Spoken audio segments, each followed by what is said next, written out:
as a whole really has always been a celebration of identity and a celebration of love. Uniting the community with pride, that is what Tallahassee Pridefest organizers plan to do amid a push for legislation some say will hurt the LGBTQ community and specifically impact pride events.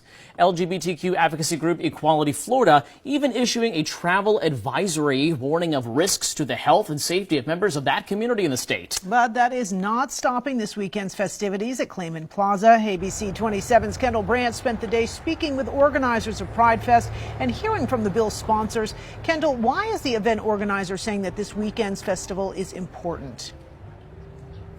Well, Channing and Ava, Tyler McLennan, he is actually a sponsor and organizer of Tallahassee Pridefest. He says that this is an event that's going to be a safe space for all LGBTQ plus community members to feel seen, heard, and celebrated, something that he says is more important now than ever.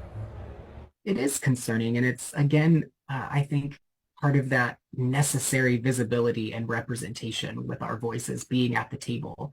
We have a lot of people deciding who we are and all the things that we are able to do. Pridefest organizer Tyler Clark McLennan says those people making those decisions are lawmakers who sponsored SB 1438, which has passed the Senate. One of the sponsors of SB 1438 is Senator Clay Yarborough. The bill would prohibit any performance that depicts nudity, sexual excitement, lewd conduct, and exposure of prosthetic or imitation genitals in front of children. That bill being amended to include pride events like Tallahassee Pridefest. Rules some say could hurt drag performers due to Republicans' current stance toward the LGBTQ plus community.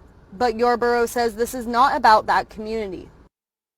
I believe that when children are exposed to certain things, just like adults, we can't unsee, we can't unhear, and we can't unexperience the stuff that goes into our minds. Brandon Wolf with Equality Florida says both the Senate and House bills are targeting his community, prompting them to issue a travel advisory warning LGBTQ plus people of safety risks of traveling to Florida. Although it doesn't say drag, doesn't say pride in the bill, that's clearly its target. The lawmaker who filed it, Randy Fine, said that. He said that he was inspired to file this piece of legislation because of a pride festival in his own hometown. Representative Randy Fine sponsored the House version of this bill earlier this month. I asked him if this also pertains to straight spaces like sports bar restaurants with sexualized names and skimpy uniform clothing. He says no. That's like taking your kid to the beach. I mean, so they wear more clothing at Hooters and Twin Peaks that you'll find on your average beach or public swimming pool. Despite this bill that some says targets the community, Clark McLennan says organizers hope people come to Pridefest if they feel safe to do so. We want people to feel or to be visible and to be represented, but only if they feel safe, right? So we have to make sure that we are providing, as Tallahassee Pride, the safest place possible. Clark McLennan says that Tallahassee Pride has been coordinating with local law enforcement to ensure that everyone is safe at this weekend's event, and Pridefest is free on Saturday here at Clayman Plaza. Live in Tallahassee, Kendall Brandt, ABC 27.